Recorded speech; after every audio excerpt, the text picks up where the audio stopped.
Are you working on your author career but struggling to get that first book published? Does the goal of being an author seem too lofty? Or thoughts of having multiple books and making a full-time living are as fantastical as living in Cinderella's castle? Welcome to Discovered Wordsmiths, a podcast where aspiring authors can be heard. Join Stephen Schneider as he finds and talks to authors you may not know, but authors that have gotten their foot on the author career path. Hear what they've done to get there and where they want to go now.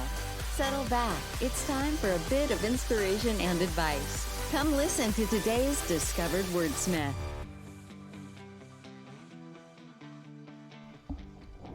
All right, welcome to episode 54 of Discovered Wordsmiths. Today I have Christy award-winning author James L. Rubart. And if you have not heard of him, I encourage you to go look him up and check out his books. He writes books that have a little bit of sci-fi and a little bit of faith in them, and sometimes a little time travel, which I guess falls under the sci-fi. But I was really glad that James wanted to talk. I have been talking with Jim for the past year. He's been a mentor for me, helped me out a lot with my writing, and to give up some of his time, I felt very grateful, and it is a wonderful interview. He has a lot of information. He's been doing this for 10 years. He's a very successful writer. He runs a writer's academy, and he's also been part of the Novel Marketing Podcast. If you're an indie writer, you probably know about that. So sit back and have a listen. All right, well, I do appreciate you taking some time to talk with me on this a little bit today, Jim. To get started, I guess, why don't you tell some people who may not know who you are a little bit about you and your books?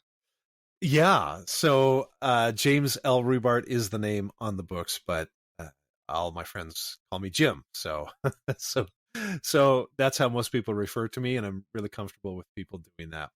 Yeah, I had a dream to write since I was a kid, Stephen. Seventh grade is when I decided I wanted to play football in the NFL, and I wanted to become a novelist. And wow, I'm batting 50%.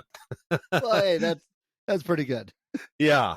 And so I just was always intrigued by stories that had a little bit of the fantastical in them. And so that's the type of stories I started writing. And I started writing short stories, but I was really held back by my fear for a lot of years. And so for a lot of years, I never did anything about it.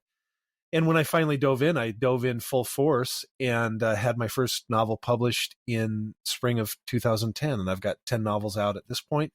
And I've got 6 novels coming out this year with a friend of mine. We're co-authoring the books. And those stories, the series is called The True Lies of Rembrandt Stone.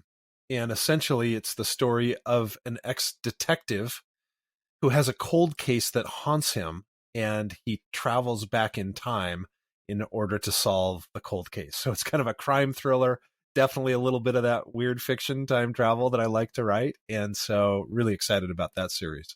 Yeah, I saw your emails. I grabbed it, but I haven't gotten to it yet because, writing myself. Yeah, it takes time. So you always wanted to write. Was there, besides the NFL, was there something else at one point? Because, I used to want to be a vet when I was a kid, and that changed. Was there a point where you thought about doing something else that writing was like, Yeah, that's a great question. What's funny is it was always there. The desire to write was always there. But because of this desire in 7th grade, when our English teacher assigned us in 7th grade to write a short story, I wrote this short story like every other kid in class, and she wrote back, great. And she actually chose my story to be filmed on videotape to be acted out. wow, and so I was cool. just like, oh my gosh, maybe my tiny little 11 or 12-year-old brain was like, oh, I'm so excited. So I took journalism class the next year in 8th grade. And at the end of that year, I discovered I really did like this writing thing. And so I tried out for the school paper, and the director of the school paper was the journalism teacher. And she said, no, you don't get to be on the school paper. And so that was a lie that I carried around for years and years and years. And I just believed I didn't have the talent to write stories. And what's interesting, Stephen, is I ended up in advertising. So I had an ad agency, and I was actually writing little stories. I didn't even realize it, but I was writing little 30-second stories, right? 60-second radio stories and 30-second TV stories. So in a very real sense, I honed my craft actually writing ads. And I discovered people would say, wow, Jim, you're really good at copywriting. And then, but it didn't dawn on me that I could actually write stories. So yeah, for anyone out there that has just been held back by that lie that you can't do it, let me tell you, and this is critically important, talent is not an indicator of success. Natural talent is not an indicator of success. I'll tell you what will cause somebody to succeed over somebody else. It's very, very, very simple and very difficult to do. And it's one word: persistence. Those who do not give up. That's the key. And if you want to get really into it, if your listeners really want to get into it, Stephen, I would suggest a book called Grit by Angela Duckworth, where she goes into the scientific explanation of this and examples of people who said, yeah, maybe I'm not that talented, but I'm not going to give up. So I would encourage anybody that has that desire to write, to pursue it. And I love that, because you and I have talked a bit, and you've helped me a lot, pushed me a lot in that same regard. But what you said, just there's so many things like in my head. I'm like, oh my gosh, really? But first of all, it kind of shows the power that our teachers, our parents, and the adults in our lives can have on us.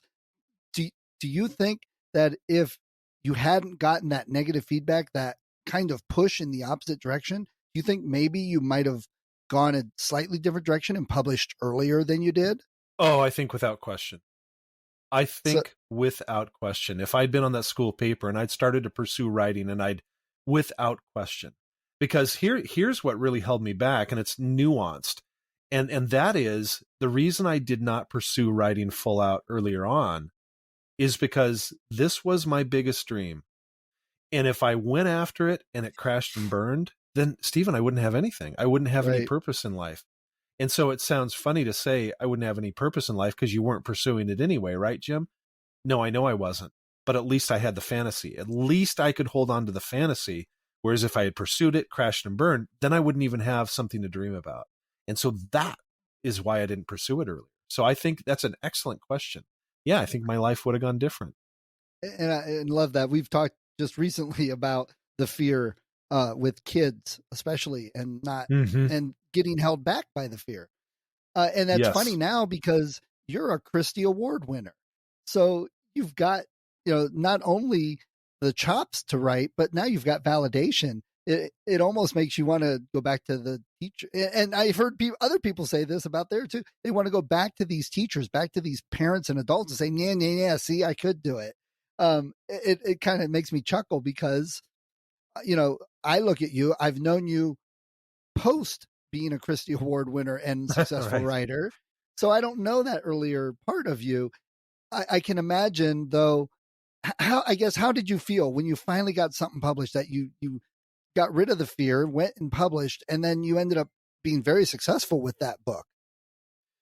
Yeah, that was, so my first novel, Rooms, came out in April of 2010. And it's the story of this young Seattle software executive who inherits a home down on the Oregon coast that turns out to be a physical manifestation of his soul. And, people will either go, oh my gosh, that sounds so weird and cool, kind of Twilight Zone, right? And other people go, okay, that sounds too weird. I don't want anything to do with it. But that book came out, and a year later, it won the RT Book Review's Inspirational Novel of the Year.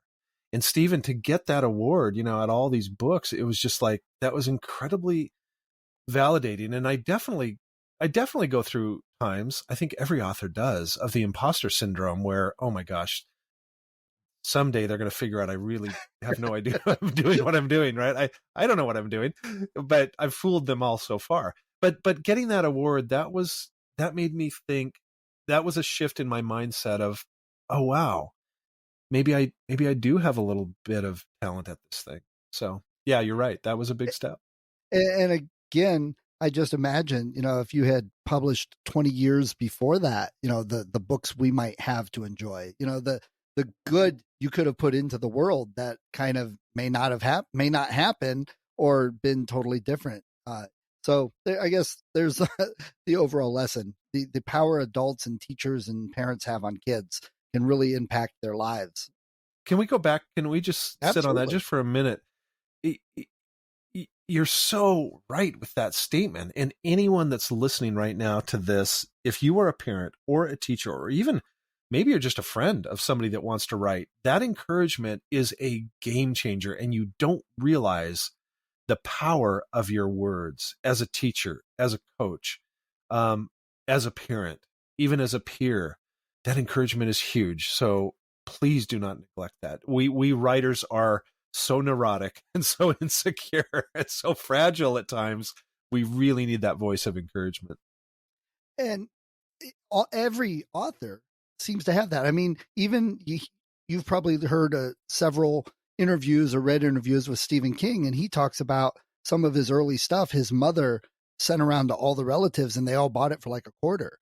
You know, they didn't really give him feedback other than, I'm going to buy this from you. And that gave him the, wow, I can do this. Just think if they had neglected that, he'd still be working at the laundry press or whatever the heck it was he worked at. Yeah, right. And J.K. Rowling, the same type of thing. She kept getting rejection until a kid said, hey, I really like this. And the agent went, really? Huh, well, maybe I should check it out. Well, that's who you should have been listening to anyway. Yeah, that's right. Yeah, Stephen King, you're right. He threw away Carrie, and his wife is the one that dug it out of the trash and said, no, I want to know more about this. So if you're a spouse of an aspiring writer, oh my gosh, you don't know how powerful you can be. And speaking of, you talk a lot about your wife and all the support she's given. When you weren't a published writer, author, did she encourage you to do that? Yeah, what was interesting about that is I dabbled, right? The dream was there. And so I dabbled. I dabble in writing short stories that I never finished, and I'd read Writer's Digest. So I was always dabbling. I just, I should say I put some toes in the water. And I remember Darcy, even back then, early on, when I was in my mid-20s and late 20s, she would say, hey, maybe it's not your time yet. Maybe it's not your time yet. It'll come. And so even then she was encouraging. And I guess that's where I want to look at, if you're 12 and you're going, I want to write, oh my gosh, go for it. If you're 80 and you go, I've always wanted to write, go for it. There's no prescribed time. Maybe it's just your season is now. Maybe it wasn't my season until early 2000s when I really got serious about it. I don't know the timing of those things. I just know that fear is something that holds so many people back in all areas of their life. And I have somebody that I still fear things, but I've gotten a little bit better at pressing through the fear. Yeah. And we've talked about that between us, and I've interviewed people here. My first interview was my son, who wrote his book when he was 16. And then I've talked to another guy that was 74 and wrote his book after he retired from being a lawyer. So it's all ages all around the world. And it's one of those professions that you can just do. Yes, you need to get a certain quality level. Yes, you need to follow some craft in that, but it's not like a lawyer where you have to go through years of practice and certificate. Right. And you can still win awards, right? Yeah, you can. But here's the thing that I've learned about winning awards, and I'm not saying it hasn't been wonderful. My gosh, it is. I wanted to win one Christy Award, Stephen, one. That was my dream, and now I'm in the Christy Hall of Fame. And it's just like, are you kidding me? So it's surreal, it's wonderful, and all that. But honestly, one of the things that I've realized in retrospect is the fact that I have written something that my kids can read and my grandkids can read and my great grandchildren are going to be able to read. It is so precious to have this legacy of be able to give something to them for years and years and years to come. In other words, if someone writes something and nobody reads it except their kid or their grandkid, you have still accomplished an amazing thing. If my dad had written stories, novels that I could read, because my dad's passed away, that would be That would be gold to have that, right? And so I guess I don't want people to think success is awards or success is number of books sold. No, that's not success. There's this parable in the Bible that talks about it's called the parable of the talents. And essentially this businessman comes to 3 of his employees and goes, all right, I'm giving one of them $2,000, one of them $1,000, one of them $500. I'm going to go away for a while, make some money with my money. And so the guy that had $2,000, he turns it into $4,000. The guy that had 1,000 turns it into 2,000. The third guy basically took the money and just stuck it in his closet. And so the businessman goes, what did you do with my money? Well, here it is. He goes, the least you could have done is put it in the bank so it has interest. And he calls the guy out for doing it. And what I've always found interesting about that story is he doesn't have an example of a guy who took the money and blew it and didn't make any money. Just 2 successes and one did nothing. And so what I get out of that story is, you want to know what success is? You tried.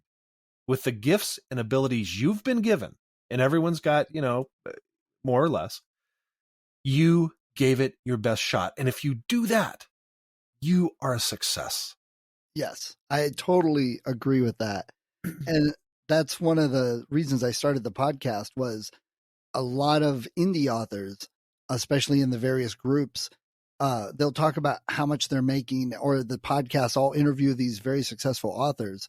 And I think it's discouraging to new authors who are just trying to start. So that's why my podcast is mostly focused on interviewing brand new authors, somebody that's made it as far as getting a book published. Mm-hmm. And the difference between somebody that has one book published and somebody that's still struggling is just that impetus of it's done and publishing it. There's that little fine line. And I agree with you that the success of somebody should be measured based on them and improving what they're doing. So one of the other things you do besides writing, you've done a podcast, novel marketing, and you also have an academy. Why have you chosen to do some things other than just the writing? Because you're very successful with writing. Yeah, the podcast, I have a background as a marketing guy, branding and marketing guy. And so the podcast just naturally came out of that, and had a blast doing that for over 5 years with my partner, Thomas. And now he's carrying it on his own. So any of your listeners it would behoove them to go to novelmarketing.com and sign up for that podcast. Just definitely. Really, Thomas is the one guy. If I had to only choose one guy to listen to and learn from, it would be Thomas. And as far as the academy goes, it's funny because that was not really my idea. I was talking to Taylor in the fall of 2016, and he said, Dad, you love to teach. You love to do workshops around the country at conferences and this kind of thing. But when are you going to do your own thing where you can really take time with people, not just, an hour or a few hours, but you can take like an entire weekend with them? And I thought about that, and I said, Taylor, that is a great idea. I'll do it if you join me. And he said, all right, Dad, I'll join you. So the Rubart Writing Academy was born. And so we had our first conference, our first live event in fall of 2017. So it took us about a year to get all the material together, and we've been doing it ever since. Yeah. Nice. And I know you a bit, talk to you. I know there are probably some people that say, oh, of course he's doing something like that because it makes all this money at it, blah, blah, blah. But I know you, and that's not why you do it. And that's not why you did the podcast. The podcast wasn't this super huge moneymaker. You honestly are giving back and wanting to help other people with both of those.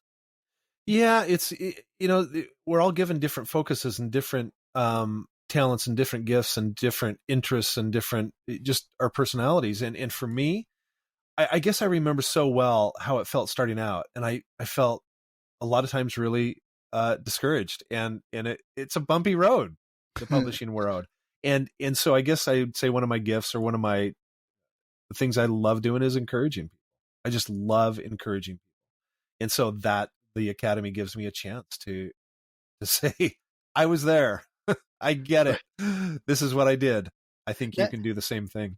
Now, what I don't know who all's gone through your academy. Have you had anybody go through that have become maybe award winner successes, or they've become full-time writers? Have you helped people to that level? That's a good question. I should actually ask the graduates, because I think we're over 70 that have gone through it at this point, and we only do 9 at a time. So it's still a fairly small group, because we want it. You can't do this in a big group. It's got to be intimate, and we do it in a home instead of a hotel room, like a lot of conference or a hotel conference center, because we want it to be intimate. But I know, I mean, what's really fun is to see these people get published and have their first book come out, and then they post it on our Facebook grad page and that kind of thing. So we definitely see people are hitting these goals they want to hit, but I'm not sure if anybody's doing it full time. And I like bringing it back around, right from the beginning, instead of what the unencouragement that you got.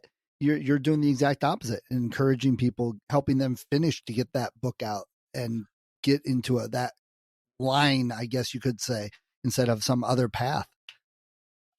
Yeah, indeed. It's funny, because we're good in this culture of putting on the brave face and all that kind of thing. But the reality is most of us are desperately insecure. And we wonder if we have what it takes.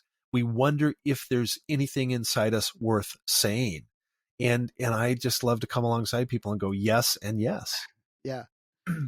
So let's jump real quick before you go. This new book series, you're doing it with a partner, and it's kind of a serial fiction type thing. Am I correct in that? Yeah, that's a good way to describe it, because, so I've got 2 co-authors, Susan May Warren, Susie Warren, and her son David. So the 3 of us are partnering on this.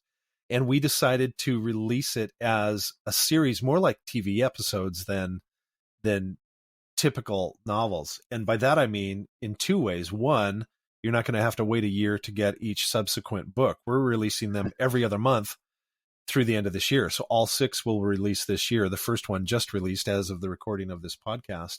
And the other thing we're doing is we are very upfront about this, that this is like a TV series. So there are going to be cliffhangers at the end of each book, and you are going to want to continue to read it. We don't want anybody to think, wait a minute, you left it on a cliffhanger. Yes, we did. So if you don't want it left on a cliffhanger, don't start reading the series. But for those who do, oh my gosh, they're in for a fun ride.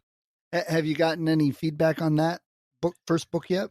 Yeah, we're actually starting to get reviews up on Amazon, and some people are just like, I'm kind of surprised. Where they're saying, okay, this is the best book I've read in the last year. Oh my gosh, I cannot wait for the next one to come out. Nice. And so we're already getting some nice feedback. So that's always encouraging.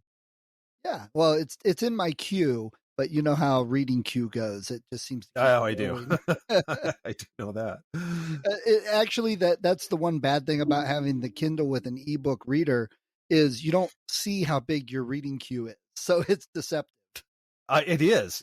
And with Kindle, and I actually read both on Kindle and physical books. You forget that the book's in there sometimes, Right. Yeah. I try and get physical most often. But sometimes it's just nice to have a Kindle when we go on trips and that, instead of a stack of books. Yep. I so agree. All right. Well, Jim, I normally would ask, so do you have any last minute advice or anything? But you've already spent 20 minutes just spewing advice. So what else might you have to give to a new author, or either advice for a new author or something for readers, some of a description of your other books, because the initial intent of the podcast was for readers to discover new books. So got anything else with your books that would entice people to pick them up? Yeah, I would just say, if you are somebody that likes fiction that's, a little outside the box, that has a spiritual element to it, that has a thriller aspect to it, that has a psychological suspense type aspect to it, you would probably love my books. So Rooms, I told you the story of this. The guy goes into the rooms of his own soul. The 5 Times I Met Myself, which won the Christy Book of the Year, is about a guy that learns to lucid dream, and he ends up having a conversation with himself, with his younger self in the dream, and tells him what you should have done different with your life. And then he wakes up the next day and his life has changed. Nice. Yeah.